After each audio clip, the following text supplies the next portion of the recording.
Welcome to NOAA Live. My name is Nicole Bartlett, and I'm going to be moderating today's webinar. This series is sponsored by NOAA's Regional Collaboration Network, where I work, which is spread across the country and connects people to all that NOAA does. It's also sponsored by Woods Hole Sea Grant, which is located at the Woods Hole Oceanographic Institution here in Cape Cod, Massachusetts. This series is designed to help you get to know NOAA and some of our incredible experts. All of our speakers work for some part of NOAA. That's the National Oceanic and Atmospheric Administration. Today, we're going to meet Tony Merriman from NOAA's National Weather Service Forecast Office in Flagstaff, Arizona, and our special guest, Doug Watchman from the Navajo Nation in Window Rock, Arizona. While we'll be talking to you about NOAA forecasts for tribal nations, we want to recognize that we are all coming to you from the traditional lands of Native communities who have substantial traditional and local knowledge and much to share with us. We acknowledge that our speakers today are coming to us from the lands of the Apache, Dene, Havasupai, Hopi, Wallapai, and Zuni peoples. We are hosting this webinar from the ancestral lands of the Mashpee Wampanoag tribe and the Wampanoag tribe of Gayhead, Aquinnah. I also want to extend a special thanks to our American Sign Language interpreters, Crystal Butler and Leslie Foxman. A few guidelines before I hand you over to our speakers. You're all muted because we have a lot of people on the line, and I want to make sure everyone can hear Tony and Doug. There's a box where you can write questions though. So please let us know if you're a class tuning in, and if there are multiple people watching, let us know who's asking the questions so we can give you a shout out. We encourage you to ask them as we go, and I will be keeping track for our speakers. They'll stop every now and again and answer a few. We may not get to all of your questions, but we're going to try to answer as many as we can. All right, Tony, are you ready? I'm turning them over to you. All right.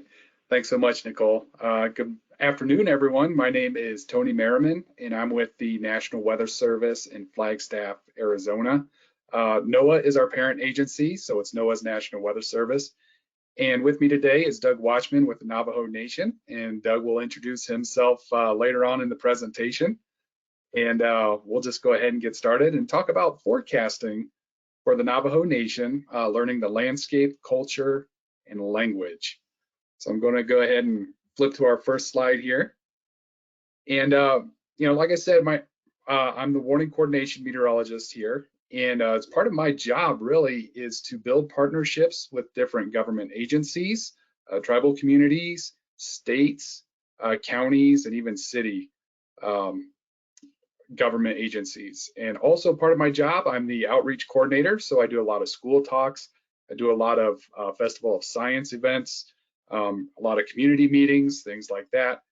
And also I'm the point of contact for media interviews. And so anytime that there's a question that any of our media partners have, they'll reach out and contact me as well. And so I'm just kind of mainly the interface between the National Weather Service and a lot of our government and media partners. And of course, as a meteorologist, part of my job is to forecast the weather. And so what this picture is a picture of me with Navajo Nation Department of Emergency Management. And this is in front of Window Rock in Arizona, which is the capital of Navajo Nation. And Doug's going to talk a little bit about that here in a little bit. Just a brief career history for myself. This is a picture of me as a small child. I was born and raised in northern Indiana, and I went to school at Indiana University in Bloomington. Go Hoosiers. And from there, I got my degree in meteorology and got my start in the National Weather Service down in South Texas, in Corpus Christi, Texas, where I learned a lot about tropical weather and other various types of Texas-centric weather. It even snowed down there in South Texas on Christmas Eve in 2004. So that was kind of a big event for me down there in South Texas. And then from Corpus Christi, I was promoted up to Bismarck, North Dakota. And in Bismarck, I learned a lot about severe weather. I learned a lot about blizzards and other winter weather impacts, and just all the diverse weather that the Northern Plains has to offer. And then from Bismarck, I got promoted down here to Flagstaff, Arizona in southwestern United States, where we do the forecasts and warnings for Pretty much all of northern Arizona except for Mojave County, the Las Vegas office has forecast responsibilities for northwest Arizona. And so the way the Weather Service is set up, there are 122 offices across the country, and each office is staffed similarly, so we can provide weather services for the local communities that we serve. So with that, I'm going to go ahead and pass it over to Doug, and Doug's going to talk a little bit about himself and his background. Good afternoon, everyone. Again, my name is Doug Watchman. I'm going to go ahead and introduce myself in my native language. Doug Watchman in Shia. Twadichi in Shle, Ashi, Bashichi, Tapa Asian, Tachini, Edina Asian, Shiche. I'm originally from Window Rock, Arizona. I take that back, Fort Defiance, Arizona, which is about 5 miles from where I work. I work currently with the Navajo Nation Division of Public Safety under the Navajo Nation Department of Emergency Management. How I got started with the public safety is my background. I consider myself always in first response. When I first started out as a youngster, out of high school, I joined the Marine Corps. And, from there, I had toured around the world and, seeing all the sights and, always wondered, why, how weather played a role in different locations, geography around the world. So one of the things that kind of got me interested in how weather works was being a veteran of Desert Storm back in 1990. We were subjected to 120, 130 degree weather in the desert during the day and freezing cold at night. So I was always wondering why that always happened.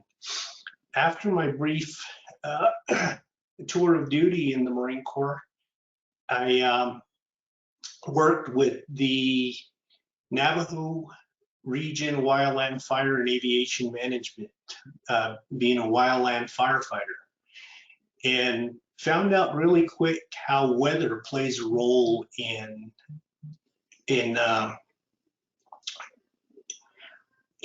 stopping or containing wildfire. So that kind of gave me a more broader aspect and brought in my situational awareness when it came to weather. So with that, being 20 years plus in the Forest Service, I decided that, maybe there is something else that I can do. So I ended up here with the Navajo Department of Emergency Management. My working title is the Emergency Service Liaison. And basically, emergency management is like the Homeland Security, the FEMA, Federal Emergency Management Agency for the Navajo Nation. The Navajo Nation itself basically encompasses 27,000 acres. Basically, it's the size of the state of West Virginia. So imagine that. Within Department of Emergency Management, there was 4 of us, and overseeing the coordination and management of natural disasters, man-made disasters, planned events. So imagine that. It's a big area, big rural area, but the Navajo Nation. And we do have a map of the Navajo Nation. If we can go to the next slide. The Navajo Nation, there it is. The Navajo Nation, like I said, encompasses 27,000 square feet. It's comprised of 4 states in the 4 corners in southwest Arizona. The Navajo Nation covers mainly the state of Arizona, New Mexico, Utah, and parts of Colorado. We do have little communities throughout the Navajo Nation. If you look on the map there, you'll see a little gray area right almost in the middle of the Arizona. That is the Hopi Reservation, the Hopi Tribal Reservation. So the Navajo Nation encompasses the Hopi tribe as well. But, you know, land-based wise, we are the biggest tribal nation in the North America. And in the Navajo Nation, comprises of 110 communities. Of these 110 communities, we oversee the Homeland Security as well as the coordination whenever there's a natural event, let's say snowstorm, flooding, wildfire. So we work with our first responders and tribal, county, and state partners when it comes to activating for these incidents. We also rely on our neighboring tribes, which is the Hopi, the Ute tribes, the Apache tribes, and the Zuni tribe. If you look in the New Mexico side of the Navajo Nation, you'll notice at the very bottom of New Mexico, there are some little satellite portions of the Navajo Nation that extend south of the main body of the reservation. But we do cover several counties: McKinley County, Sandoval County, Bernalillo County, San Juan County in the New Mexico side, as well as San Juan County in Utah, and within Arizona, Apache, Navajo County, Coconino County as well. So it is a big area that we work with, and we're very fortunate that within the Navajo Nation we do have 7 police districts, 7 fire districts as well. The challenges within the nation is that it's a big area to cover.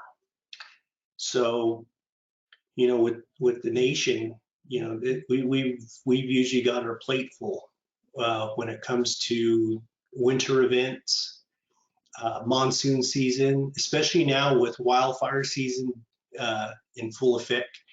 The Navajo Nation just declared an executive order. We went into stage 1 fire restrictions, which means there's no outdoor burning within the boundaries of the Navajo. So, you know, based off of the drought conditions that we've had for the past 10 years, very little precip when it came to winter during this past snowstorm. We didn't get much snow, much moisture. So these are some of the indicators that we utilize as far as weather is concerned. Okay, moving on to the next slide there. All right, if there's any questions regarding the Navajo Nation, when it comes to weather or the land, the people, the culture, you know, open to questions. Thanks, Doug. This is Nicole from the chat box. So we are going to, I know you're going to get into a lot about the land and the culture and the language. So some of the questions that we had already from Sam in Falmouth, he asked, is the Hopi tribe part of the Navajo Nation? That's a good question. The Hopi tribe is a tribe of their own. they are a Pueblo tribe, but they do have their ancestral lands and reservations that we share within the nation. So they're their own tribe. Great, thank you. You're welcome. Theodore wants to know whether wildfires can start in Maryland. That's where he lives. So I'm not sure if you know the answer to that or not. Do you? Well, in my career with wildland fire, I've actually been back east to fires up in Michigan, up in Massachusetts, Florida, and all the southern states, North Carolina, Virginia, West Virginia. So yeah, you know, as long as you have some type of forested area or even overgrowth of grass, you know, fires can happen anywhere, just as long as the conditions are right when it comes to weather. Great. See, you did have an answer to that. That's my mistake. So Lucas asks, what does the Navajo Nation have a president, or what do you call your president? Okay. Just kind of give you a little bit of background and history in this. Back in the 1800s, we did have a leader that was the spokesperson for the Navajo tribe. They went by chief. They were known as chiefs back then. So one of the famous leaders that we did have for the Navajo Nation was Chief Manolito. He was the spokesperson in the basically the tribal liaison to the United States government back in the 1800s. And early 60s, when the Navajo Nation was established as a tribe and had its own tribal government, we had chairmans. Chairman was the leader and the vice chairman. Just recently, at the end of 1990, they switched to president and vice president. So right now, our current president for the Navajo Nation, his name is Jonathan Nez, and our vice president is Myron Lizer.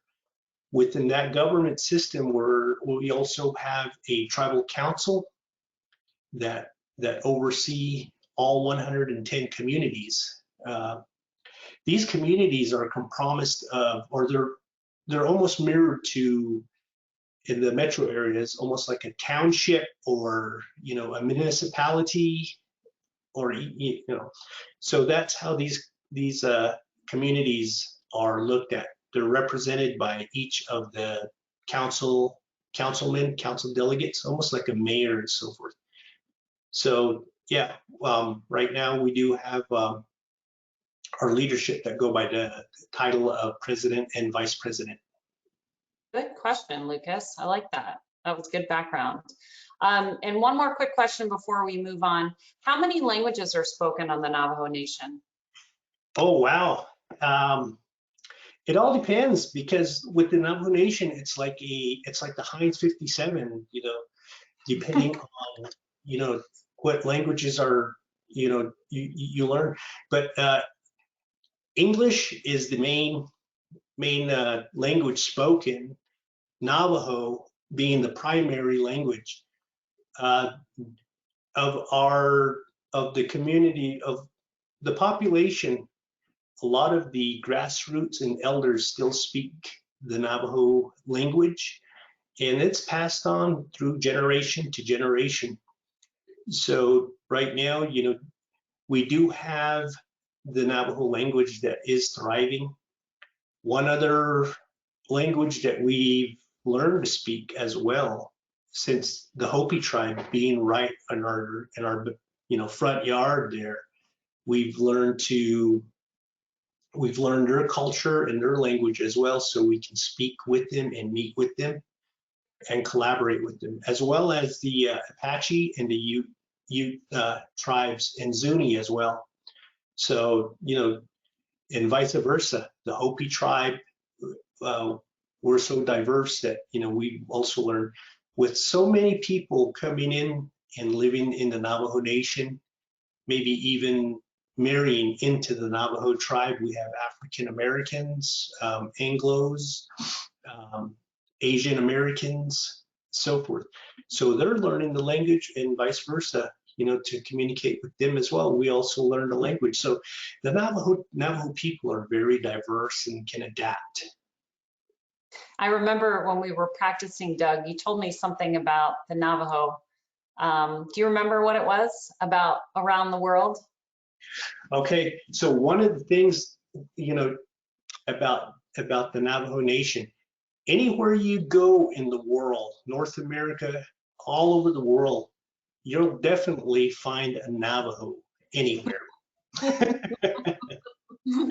I love it. Okay, we can move on. I'm going to save these questions for after your next session. All right, thank you. Going on to the next slide. All right, the landscape. So the Navajo Nation is, cultural-wise, we are protected. We are protected by the 4 sacred mountains. If you look on the picture, the slide there, you'll see up on the very top, and then the very bottom, and the 2 sides, we have 4 mountains that the Navajos usually pray to and make offerings to. How we do this is we usually pray to the east, which is the mountain that's off to the right side. There's the little clearing. The east is Blanca Peak. That one here in Navajo, it's called Ha-Ah. So that's the east where the sun comes up. We always greet with our prayers. We always greet the day with the sun. So with each of these 4 direct cardinal directions, east, when we do a prayer, we always have positive thinking that gets us through the day. Then from there we move, we also pray to the south, Shata'ahe, which is Mount Taylor, which is located in the New Mexico side of the reservation. That one, when we do our prayers, we talk about our plan for the day. What do we have planned? Okay, so we just don't go out in the world and, without a plan.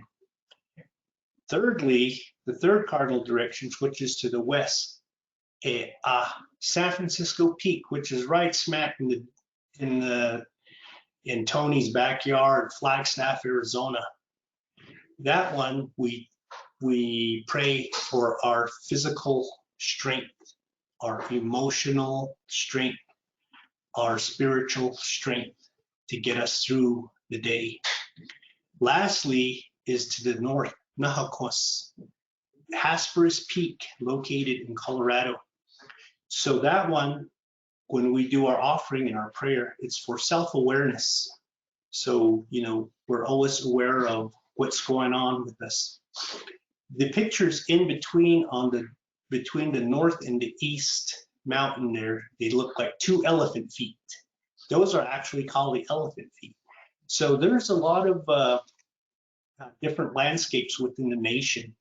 And if you look at the very bottom between the east and the south, that picture probably looks very familiar, seeing it in movies, in commercials, even in pictures. Monument Valley, land of the gods. So, we have a diverse landscape. And if you go out to the west there between San Francisco Peaks and Mount Taylor, you'll notice Chinle, Arizona, Spider Rock. This land rock has been also featured in many commercials as well as movies and magazines. Okay. Then on the very top corner between the north and west is Shiprock.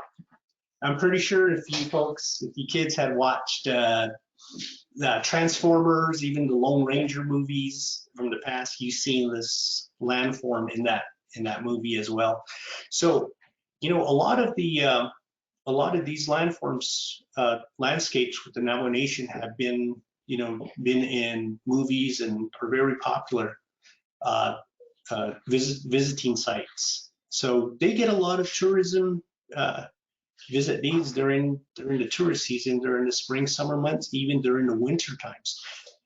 And our capital of the Navajo Nation was right smack in the middle there, Window Rock, Arizona. Okay, we do have a natural land rock formation there with an actual hole through it. So that hole there is, the culture behind that is that in the fourth world, going back, they say this was a window to where all negative things came in. They call it where the monster came from the ground up and through the Navajo Nation, and basically, brought a lot of negativity within the nation. That includes bad weather, drought, wildfire, and so forth. But the battle with that monster had ended there in Shiprock, between the two twin warriors, two Navajo twins that slayed that monster. Basically, that's how our culture does, and we have stories behind all these landscapes and landforms. We do have, like I said, it's a diverse from desert, woodland, even forested areas. If you look at the 4 sacred mountains, the cardinal directions, when I first thought about it and then did a lot of research on it, I was like, hey, this protects our land. But to really think about it, these 4 cardinal directions are dormant volcanoes. So imagine that, being surrounded in 4 directions by a volcano. If they all decide to wake up one day, we're in a lot of trouble. So yeah, the Navajo Nation is a diverse land. All right, Tony, let's move to the reservation. All right, let's do it. Okay, so the challenges that the Navajo Nation has is, I remember back into the early 70s or late 70s, early 80s, when I was just a kid, we used to get pounded by a lot of snow. And there's some of these pictures usually fall, that's the amount of snow that we usually get. And as of recently, due to global warming, drought, being culturally speaking as well, how we talked about Mother Earth, taking care of Mother Earth, we kind of neglect that. So, all these things that come into play when it comes to weather, we barely get very much snow at all, very much moisture. Sometimes we do get a lot. And the challenges that we do have with the Navajo Nation, the land, it's not all paved roads. I would say about 90% of it is all primitive dirt roads. So imagine trying to get out to a house like this and trying to assist them when they're bogged down with all this deep snow drifts. We usually have to go in by air, to drop supplies and hay for our livestock and so forth.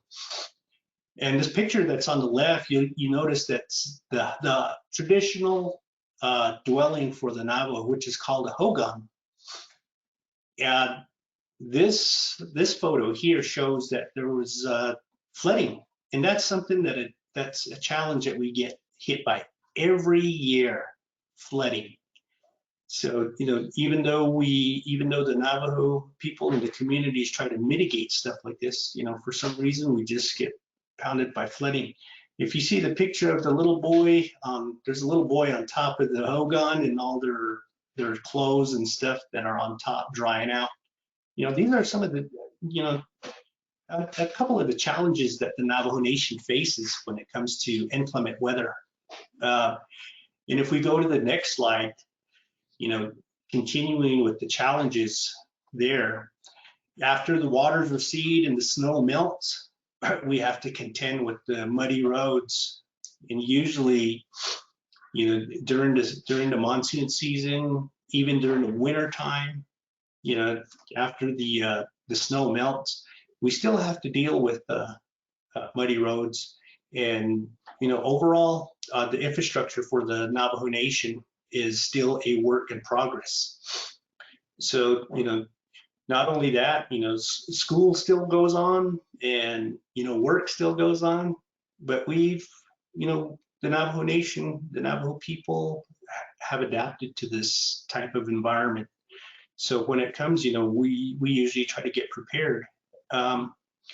Also with the fire season, we've had major wildfires within the Navajo Nation as well.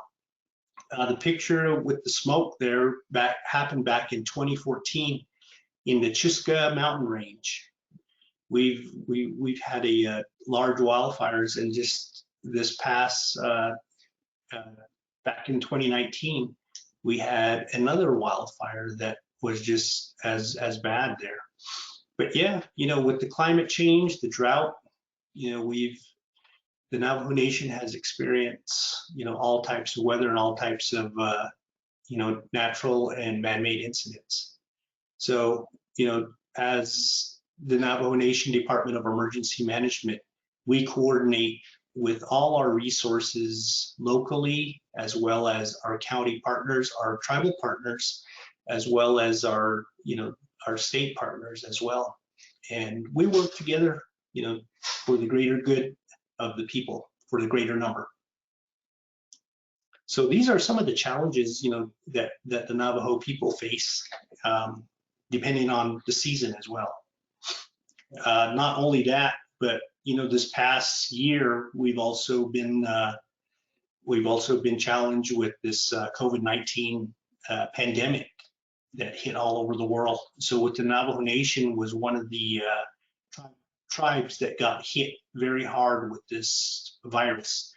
But we adapted and we overcame, and that's just the resiliency and the diversity of the people and being one with nature, and going back and utilizing our culture to help us.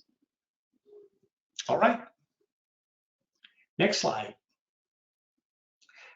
Okay, so really quick, the indicators that some of the things that we use as Navajo people, we always talk about that we have the five senses: the hearing, the smell, the taste, and the sight. So one of the things with Navajo culture and weather is indicators out there. We usually rely on the animals, because we're one with nature. If we notice that, like, the ant piles are a little bigger this year, and the gopher holes, the prairie dog holes are a little bit higher, that tells us that, hey, we got to expect maybe some flooding or some, flooding waters here. One of the things that goes back with Navajo culture too as an indicator is those 4 sacred mountains that we pray to usually is what they call winter gods. The picture right in the middle there shows yeis. They're called yeis, winter gods. So when they show up, usually they show up during the fall months, right before winter, and they make themselves known to the communities. If they show up, then it tells us that, hey, we got to get ready for a harsh winter coming. So, with that, this past year, we didn't see them. They didn't show up. So we barely got any snow at all. And it was cold yet, but very little precip in the form of snow. If you look on the top of there, the flag on the upper right there is the Navajo Nation tribal flag. And the one on the left is our Great Seal of the Navajo Nation. So just like the logos that the National Weather Service or NOAA has, each tribal government has their own unique seal and flag. Okay. And I think we're open to maybe a question or two. Yeah, I think we have time for a question or two. We're running a little behind, but So you showed a picture of a school bus on some muddy roads. Are there not paved roads on the Navajo reservation? Within some communities, we do have paved roads. A majority of all the routes and the roads are either primitive dirt road or graveled roads. But right now, within the capital of the Navajo Nation and roads that are on the outskirts, they're paved. Areas that we do have that I showed of these, like Monument Valley and these Navajo Nation parks, they are paved. But yeah, but like I said, about 90% of the reservation is primitive dirt roads. Great. And Garrett wants to know a little more about the snow gods that you mentioned. So what more can you tell us, or can you direct Garrett to a book or a resource to maybe learn more about that? Yeah, if you were to go to Navajo Discovery.com or .org, it'll give you a more thorough background on the Navajo landscape and the culture, and it'll reference some books that will talk a little bit more about the culture as far as deities, the gods, and how the Navajo is at one with nature. Awesome. Thank you, Doug. In fact, I think it's the reverse, Discover Navajo. Yeah, that's right. We put that on the website for you guys, so that should be linked for you. Theodore, I'm going to let Doug move on, but I am going to get to your question. So we'll move on for a second, and then we'll come back to that. Thanks, Doug. You're welcome. All right. So in collaboration with NOAA and the National Weather Service out of Flagstaff, we've come up with a weather poster called Yedekith, which means the sky that covers us.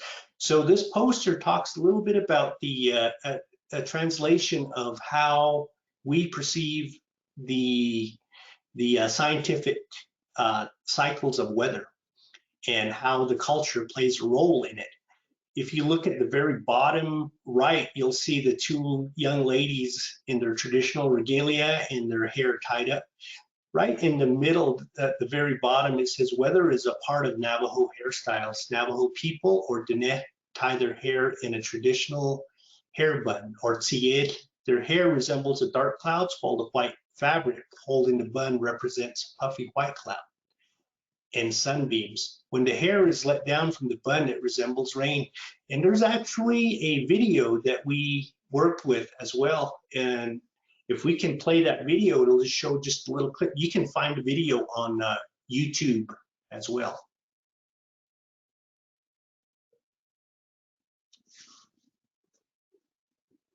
One second. All right. Here we go. Because our hair is a reflection of rain, we believe that the rain saturates our minds, our thoughts, and our plans with moisture so that they anchor and grow.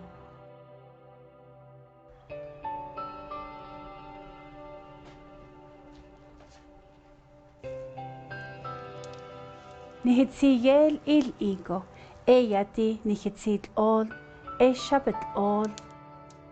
When we tie our hair in a traditional hairstyle we call tsiyel, we fasten it with this hair tie. Nihitsiyel il ego, eyati nihitsit all, e shabbat all, ado inda shandin et a. Nihinahat a bik edin dingo, jo kut a eya, nihinahat a bit zilgo, e bikek a honil. Nihitsi eya. This hair tie is symbolic of sunlight, and so our thoughts, our plans are illuminated. Our hair is directly related to rain.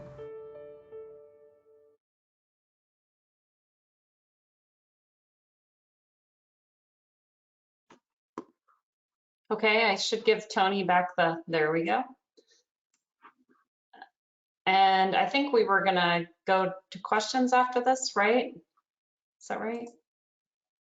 Make sure that you're unmuted, Doug, because we can't hear you. Okay, there we go. Okay, thank you. All right. Yeah. Any questions regarding the weather poster, the video, or anything else?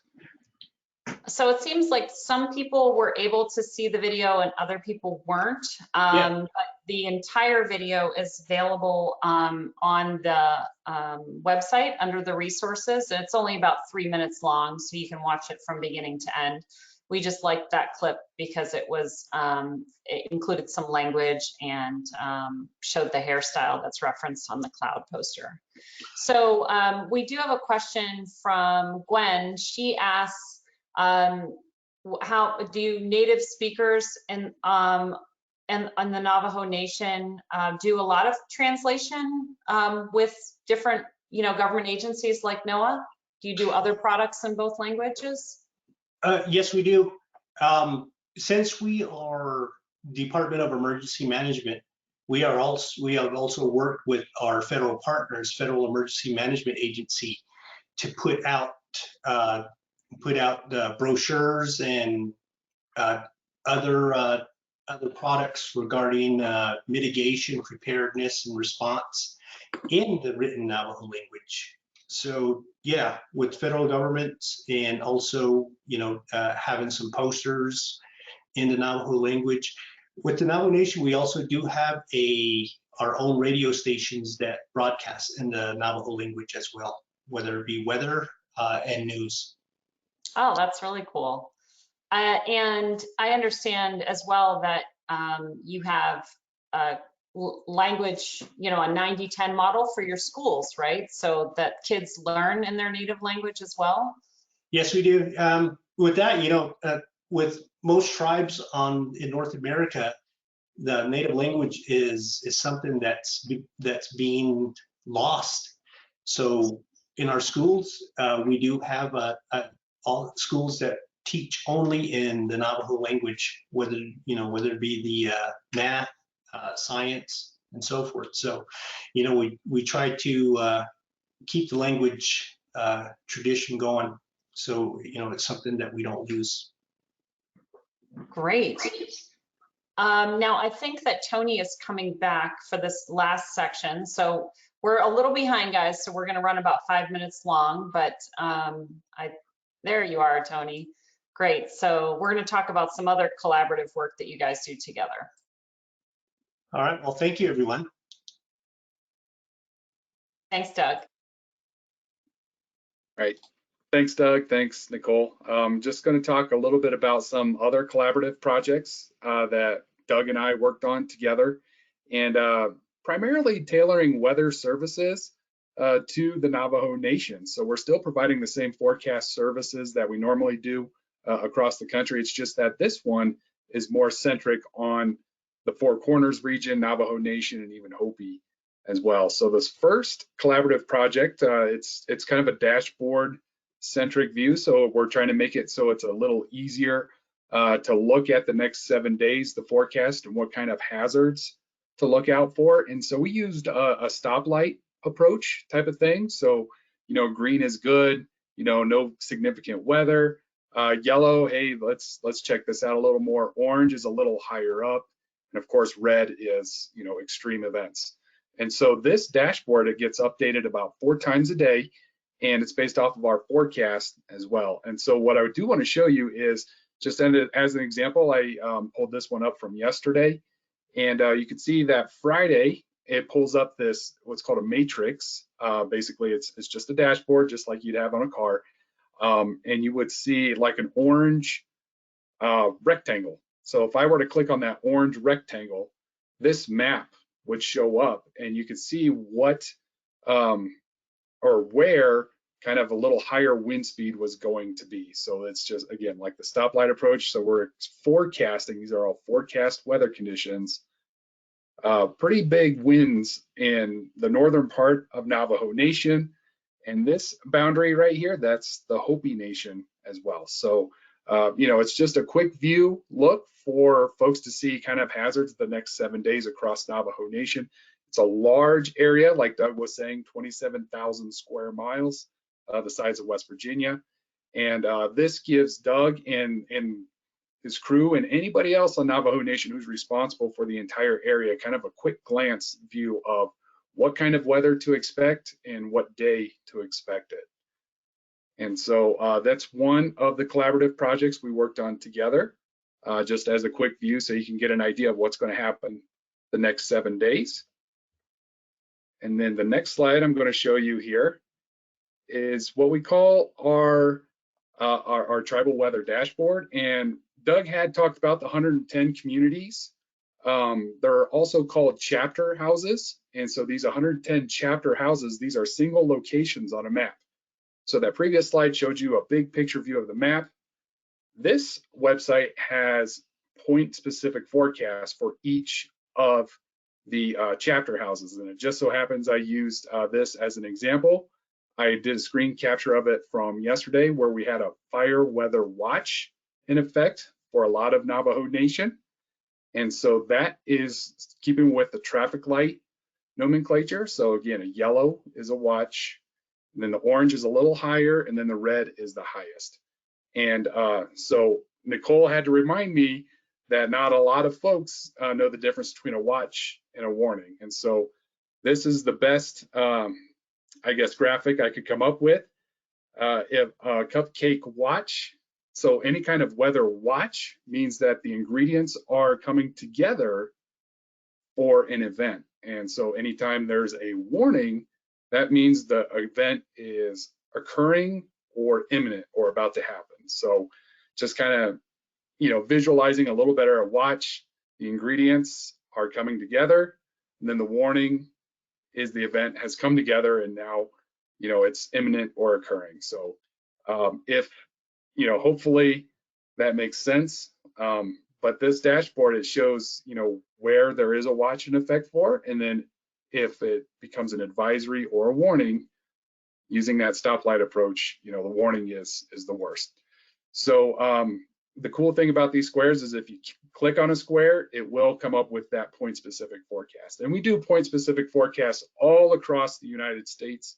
So you can just go to weather.gov and type in your town, your city, wherever, and you can get a forecast for that specific point. So that's kind of the really cool thing about weather service operations is that because we're decentralized, and there's 122 offices across the country, we can provide very local forecasts specifically for you and your community. So I think that's all I have. Are there any questions for me regarding these collaborative projects or anything else? Well, Tony, congratulations on finding some watches and warnings in effect for the current. I know when we practiced, it was all green and no imminent weather. So I appreciate you going back and finding that. I hear, so I was curious, so everybody loves your cupcake picture. And so I think you had described it as sort of like, if you can go back a slide. So Carmen is asking for clarification here. So the watch is all the ingredients. So everything is that the way you described it? Right. So what we're forecasting, so let's say 2 to 3 days out, the ingredients in the forecast look like they're coming together. So it's more of a timing thing. So the ingredients look like they're coming together in 2 to 3 days. And then when the event is going to happen in a short period of time, that's when we put a warning out. It's more shorter time frame. So we're more confident that there's going to be big impacts in a short period of time. So that's when we issue a warning. Gotcha. Yeah, because Grace was just asking how much time it goes to take from a watch to a warning. So it's usually 2 to 3 days out when you issue the watch, if the ingredients are there. Yeah, so it's for a lot of things, yes. Okay. But when we're talking severe thunderstorms or tornadoes, those watches are only for the next 6 to 12 hours, and then the warnings are like 30 minutes. Gotcha. So That's how quick that works. But for high winds, fire weather, winter weather, those are called long fused. So we give like 3-day lead times on that, and that's easier to forecast relative to severe weather. So hopefully that That's makes okay. sense. We're not going to get you. I know there's some weather peeps on here, so we don't want to get you in trouble with the your fellow meteorologists. Doug, do you mind turning your camera back on and joining us for the last couple of questions here? I think we're just at the end. So let's see, I've been saving up one that Theodore asked a long time ago. It does not have to do with weather, but I'm going to indulge him. He wanted to know if you were aware of, traditionally, did the Navajo keep any pets, any animals as pets? These days, yes, the Navajo families have domesticated pets, dogs, cats, fish, yeah, rabbits, chickens. Basically, we're farmers, and the majority of families own farms and farmland. So, they're a welcome part of the family, domesticated animals. One of the things that goes back to our culture is, if those animals are traded or given, yeah, we'll take them. But our culture usually does not purchase animals. Interesting. There's a thing behind that. Yeah. So, and I love the prairie dogs. So it is so nice to have you guys on from Arizona, just so we can see some new landscapes and pictures. When I lived in South Dakota, I remember the prairie dogs. And so people are very enamored with them. Are they, so tell me, I live in Massachusetts. Are prairie dogs in Arizona kind of like squirrels here? Are there a lot of them? Yeah, within more and more, they're encroaching on areas of business, Oh, baseball fields, areas. Yeah, areas that are pretty much open. Well, there is quite a few prairie dogs within the Navajo.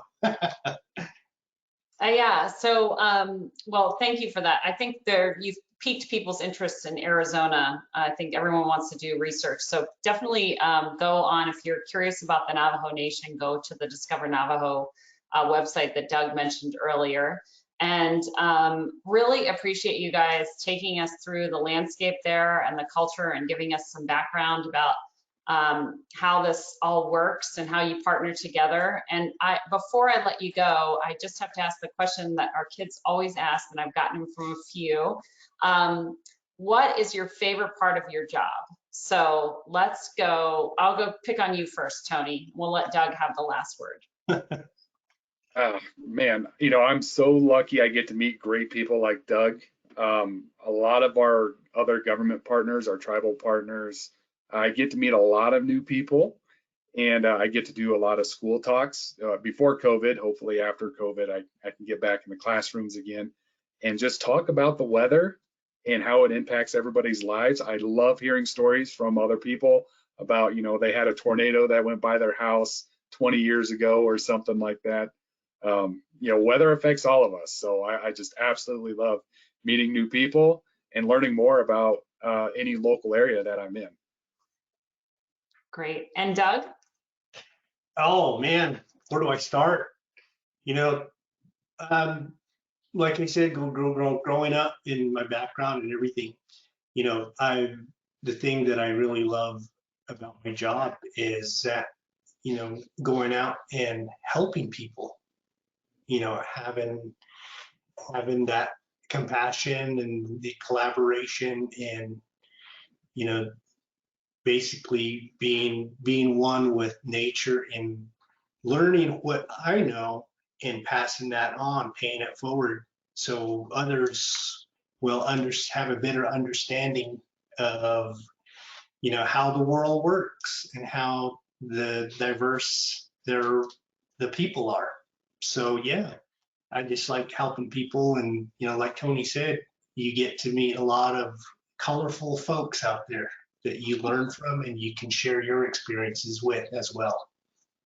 Well, I really appreciate that, Doug. I'm going to go back, and when I rewatch this webinar, I really liked you sharing the way that the Navajo pray to the 4 directions and how you approach the day in each aspect. I think that's my take home today. So I'm pleased to have learned that from you, and thank you guys for making the time. To everybody else, next week we're going to the Great Lakes, actually Minnesota, and we're going to be talking to our folks from the Ocean Service and the tribal nations of the Great Lakes about taming wild rice. So don't forget to join us next week, same time. And Doug and Tony, I hope you guys have a great day. Thank you so much for sharing your work with us. Right on. Thanks, Nicole. Thank you, Nicole. Have a great Thank day. you, Leslie. Bye. Thank you, Tony.